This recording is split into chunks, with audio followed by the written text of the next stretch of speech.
नमस्कार, मैं विक्रम सिंह। अक्टूबर आ गया, एग्जाम याद आने लगे कि बस अब 4 महीना बचा हुआ है, सिर्फ 4 महीना।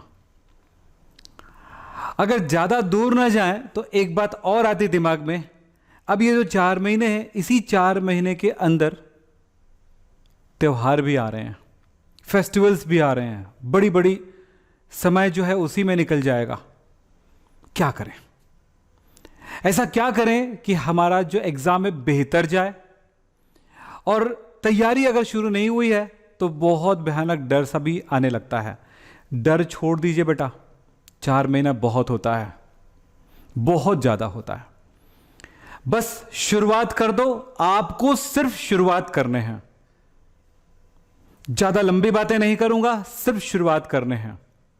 पहला काम, सिर्फ एनसीईआरटी के बुक के एग्जाम्पल्स और उसके टॉपिक एक बार देखो, अच्छे से पढ़ो, अच्छे से समझो, और एनसीईआरटी के जो एग्जाम्पल क्वेश्चन है उनको कर लो, और पिछले 4 साल के क्वेश्चन उठा लो, 4 साल के क्वेश्चन पेपर उठा लो हर एक सब्जेक्ट में, और उनको देखो कि क्या क्या टॉपिक आ रहा है, क्या क्या टॉपिक नहीं आ रहा है। आप अपने लेवल पे एक बार देख के देखो, आपको 100% श्योर है कि 95 मार्क्स से ऊपर मार्क्स मिलेंगे। मैंने कहा ना, सिर्फ इस बात पे देखना कि ये 4 साल के अंदर कौन कौन सा क्वेश्चन आया है। एनसीईआरटी के बुक और एग्जाम्पल क्वेश्चन को सॉल्व करना है। और हम तो वीडियो दे रहे हैं, हम तो क्लास दे रहे हैं। जहां पे प्रॉब्लम आती है किसी चैप्टर में, उस चैप्टर की शुरुआत के बेस अगर आपको समझ में आ गया तो चैप्टर के अंदर के किसी भी चीज को आप आसानी से समझ सकते हो। शुरुआत, हर चैप्टर का कुछ बेस होता है, उनको देख लो। मैं ये नहीं बोलने वाला कि ये चैप्टर बहुत इंपॉर्टेंट है, ये चैप्टर इंपॉर्टेंट है, इस चैप्टर को छोड़ दो, उस चैप्टर को छोड़ दो, ये नहीं बोलने वाला। क्यों नहीं? क्योंकि मेरे मेथड में ये आता ही नहीं है। मेरे मेथड में आता है कि हर चैप्टर, हर पॉइंट बहुत जरूरी है, लेकिन मार्क्स ले आने के लिए कुछ बातों पे ध्यान देना। मेरे वीडियोस यहां रखे हुए हैं, मेरे चैनल में रखे हुए हैं। विक्रम हैप केमिस्ट्री सर्च करोगे, विक्रम सिंह चैनल में रखे हुए हैं। प्राइम हैप क्लासेस एक और चैनल आ गया है, उसमें रखे हुए हैं।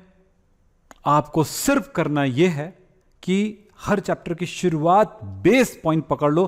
3, 4, 5 वीडियो अगर आप देख लो, उसके बाद जो इंपॉर्टेंट क्वेश्चन आए हुए हैं इन 4 सालों के अंदर, उनके टॉपिक को आप क्लियर कर लो, और फिर उसके न्यूमेरिकल्स क्लियर कर लो। एनसीईआरटी के क्वेश्चन जो एग्जाम्पल करा गया है, जो समझाया गया, उनको सॉल्व कर लो। 100% श्योर है कि आप 95% लाने के लायक बन जाओगे। पहला प्रॉब्लम जो है उसको दूर कर लो बेटा, वो है आप स्टार्ट हो जाओ। पहला शर्त जो है, आप स्टार्ट हो जाओ पढ़ाई करने के लिए। 4 महीना बहुत होता है, इतना ज्यादा कि आदमी अगर चाहे तो बड़ी बड़ी मंजिलें प्राप्त कर ले। आपको सिर्फ करना यह है, शुरुआत करने हैं, शुरुआत कर लो। अब कहना था 4 महीने बचे हैं, क्या करें? क्या करने का जवाब मैंने दे दिया। अगर बात नहीं समझ में आई तो दोबारा इस वीडियो को शुरू से एक बार देख लो, आपको समझ में आ जाएगा मैंने क्या कहा। दूसरी बात है, अच्छे मार्क्स लाने हैं कैसे? मैंने बता दिया, 4 साल के क्वेश्चन पेपर आप खोल के देखो, कौन कौन सा टॉपिक आया, उस टॉपिक के हिसाब से एनसीईआरटी की बुक में उस टॉपिक को राइट कर दो। कौन कौन सा क्वेश्चन आया उसको सॉल्व कर लो। इस साल तो 100% श्योर है कि आपको 95% से प्लस मार्क्स ही मिलेगा।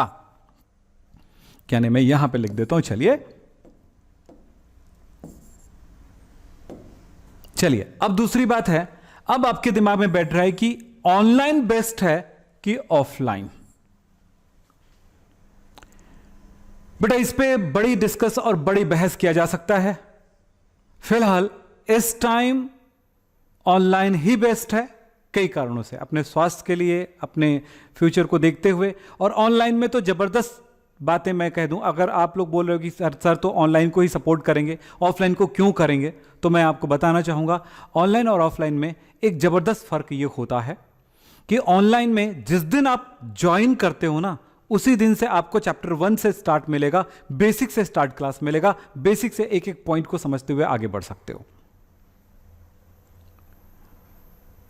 जिस रेंज में चाहोगे ऑनलाइन वाले टीचर आपको क्लास दे देते हैं, अगर आप अच्छे टीचर को चुन लिए हो तो। आपके फ़ोन पे, आपके घर पे हो जाता है। कहीं पर आपको 1 घंटे 2 घंटे तैयार होके जाने की जरूरत भी नहीं पड़ती, अपने घर में बस मोबाइल ओपन किया और चालू हो जाता है। आगे पीछे कर सकते हो। अगर कोई क्लास हो चुका है, अगर कोई टॉपिक हो चुका है, उस टॉपिक को अगर ऑफलाइन में जाके दोबारा पूछोगे तो क्या होता है, टीचर बोलते हैं बेटा किसी दिन बताऊंगा, आज टाइम नहीं, आज आगे कंटिन्यू करते हैं। हो सकता है 2-4 पॉइंट ऐसे बता दें, हो जाएगा, लेकिन यहां पर आप थोड़ा सा बैक करो और फिर देख लो, अरे यार ये तो यही बात थी, क्लियर हो गया। ये ऑनलाइन में बहुत बड़ी फायदे हैं कि जिस टॉपिक को आप पढ़ लिए उसका रिवीजन, सुपर रिवीजन भी कर सकते हो। ऑफलाइन में रिवीजन कराने के लिए टीचर को बोलना, उसको मिन्नतें करना, वो भी टाइम नहीं निकाल पाते कि उनके पास भी क्लासेस रहते हैं बहुत सारे। तो यहां पर तो एक फायदे हो जाते हैं, अच्छे रिकॉर्डेड क्लासेस मिल जाते हैं। ऑनलाइन में आपको टाइम नहीं लगाना पड़ता है तैयार होने के लिए, जिस हालत में हो उसी हालत में आप पढ़ाई कर सकते हो। रात में भी बोलो रात में कर सकते हो, सुबह जल्दी उठ के पढ़ना चाहते हो पढ़ सकते हो, दिन भर आप यूज कर जैसे भी चाहो कर सकते हो। दोस्तों के साथ बैठ करके क्लास स्टार्ट करके आप दोनों के दोनों डिस्कशन कर सकते हो, पढ़ाई कर सकते हो, दोनों एक दूसरे के साथ समझ सकते हो। 2-2 3-3 स्टूडेंट एक साथ भी बैठ सकते हो। लेकिन ऑफलाइन में आप अकेले के लिए अकेले फीस लगेगा, अकेले के लिए अकेले आपको एडमिशन लेना पड़ेगा। बहुत सारी बातें हैं, टाइम बचती है। मैं एकदम ज़्यादा अभी इस पे डिस्कस नहीं कर रहा हूँ, किसी दिन डिस्कस करूँगा इसके बारे में, तो आप समझ सकते हो। लेकिन ऑफलाइन में एक फ़ायदा ज़रूर होता है, वो भी बता देता हूँ कि ऑफलाइन में जब जाते हैं तो आपको थोड़ा सा शांति मिलती है, दोस्त मिलते हैं, टीचर आपके सामने आके खड़े हो जाते हैं, उसी में आपको सुकून मिल जाता है। लेकिन ऑनलाइन भी इस मामले में कम नहीं है। हाँ, ऑफलाइन में जो टेस्ट होता है ना, वो बहुत ही अच्छा रहता है। बस टेस्ट के मामले में ऑफलाइन बहुत बेहतर होता है कि आपने जो लिखा है उसको टीचर चेक करते हैं, बस इतना ही फ़ायदा बहुत बड़ा होता है। लेकिन ऑनलाइन में उससे बड़ा फ़ायदा ये होता है कि अगर आप कोई टॉपिक अगर नहीं पढ़ने का मन है तो भी छोड़ सकते हो। पढ़ने का मन है तो वो टॉपिक छूट गया तो आप अपने टीचर को कॉल करके बता दो, ऑनलाइन वाले को, कि सर ये वाली टॉपिक पे आप करा दीजिए। वो आपको अपना प्लान करके बता देंगे कि बेटा मैं इस दिन करा दूंगा। तो दूसरी बड़ी फायदे ये होते हैं कि ऑफलाइन महंगा पड़ता है, ऑनलाइन सस्ता पड़ता है। स्कूल और दूसरे ट्यूशन के साथ आपको टाइम एडजस्ट करना पड़ता है ऑफलाइन में, ऑनलाइन में टाइम एडजस्ट करने की जरूरत नहीं पड़ती है। आप अपने हिसाब से दिन में किसी भी टाइम या किसी भी टाइम 24 घंटे में आप कर सकते हो।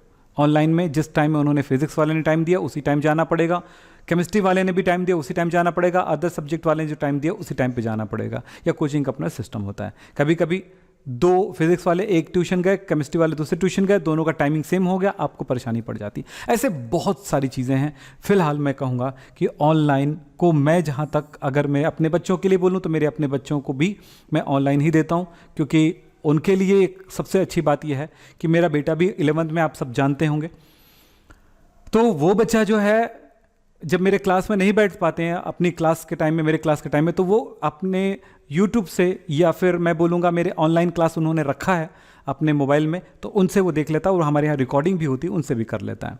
और मैंने अदर टीचर्स का भी मैंने उनको परचेस करके दिया है क्लासेस, और हमारे यहाँ तो पूरी टीम आती है, आपको पता होगा, उनके साथ वो बच्चा बैठता है, मेरे साथ भी बैठता है। लेकिन अगर स्कूल खुल जाए तो फिर कभी टाइम का भी क्रैश हो जाता है। तो आपको समझ में आ गया होगा कि मैं इस पे थोड़ी बहुत आपको जो जानकारी दिया हूं वो भी बातें हैं। और आपको जो मैंने यहाँ पे कहा 4 महीना बचा हुआ है, तो आप ऑनलाइन क्रैश कोर्स भी ज्वाइन कर सकते हो, ऑनलाइन फुल क्लास भी ज्वाइन कर सकते हो। पूरा का पूरा कोर्सेस आपको मिल जाएगा, पूरा कोर्स मिल जाएगा आपको। किसके लिए? ऑनलाइन में अभी भी। तो बेटा अभी तो आपको सबसे पहली बात है कि आपको अगर नहीं चाहते हो कुछ फीस पे करना, कुछ नहीं करना चाहते, तो भी आपके पास है कि आप 4 महीने में बहुत कुछ अच्छा कर सकते हो। और मैंने अपने चैनल में, विक्रम सिंह चैनल, जिसको विक्रम हैप केमिस्ट्री के नाम से भी जानते हो, उसमें आप बेहतर तैयारी कर सकते हो। स्टार्ट कर दो बेटा, सिर्फ इस बात की जरूरत है कि आपके बेहतर मार्क्स इस बात पे डिपेंड करता है। तो मैंने जितनी बातें कहा आपको क्लियर हो चुका होगा, तो आज यही कहूंगा, बस चालू करो और लग जाओ पढ़ाई में। और ये मत देखो कि आज कितने बजे ऑनलाइन आ रहे हैं, यानी कितने बजे लाइव हो रहे हैं सर, ये मत देखो, बस इतना ही बोलूंगा। जिस टाइम लाइव आऊंगा वो वीडियो रिकॉर्ड होकर के रखा रहेगा, क्योंकि उस लेवल पर पहुंच पाना बहुत मुश्किल होता है, क्योंकि पहले की शुरुआती वीडियोस आपने नहीं देखा है। जब डीप में पढ़ाई होती है तो मुश्किल हो जाता है। किसी चैप्टर का शुरुआत 1-2 क्लासेस बहुत आसानी से समझ में आता है, फिर जैसे डीप में जाते हो तो आपकी बेसिक नॉलेज अच्छी होनी चाहिए, तभी आप आगे बढ़ पाते हो। तो ये सारी बातों को ठीक कर लो, कहाँ पे आपकी कमजोरी है वो देख लो, या इंटरेस्ट नहीं है किसी चीज़ में, तो अगर इंटरेस्ट नहीं है तो मेरी वीडियो शुरू से देखो, आप इंटरेस्ट आना शुरू हो जाएगा, पढ़ाई शुरू हो जाएगी।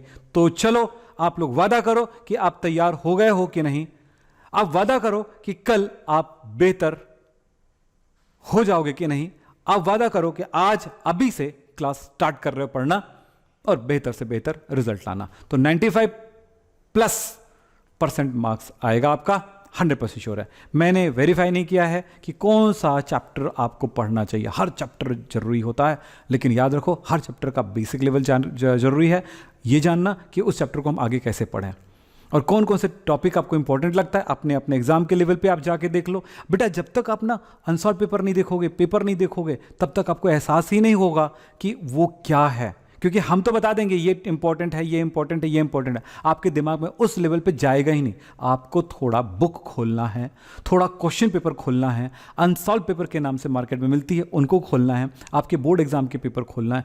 बिल्कुल ईजिली आप समझ पाओगे कि कैसा क्वेश्चन आता है एग्जाम में। क्वेश्चन का आंसर नहीं दे पा रहे हो, कोई बात नहीं, सॉल्व पेपर भी आता है, उसका आंसर भी रहता है, उनको देख करके आप कर सकते हो। जहां पे प्रॉब्लम होता है हम तो बैठे हैं, ऑनलाइन की क्लास दे रहे हैं आपको, यूट्यूब में फ्री में क्लासेस दे रहे हैं आपको, और हमारा 2 चैनल है, आपको तो क्लियर हो चुका है। तो आज ये वादा करो कि आज से स्टार्ट हो गया, अगर नहीं किया हो तो, और जिन बच्चों ने स्टार्ट कर दिया हो, किस चैप्टर में गए हो वो मुझे जरूर बताओ कमेंट बॉक्स में।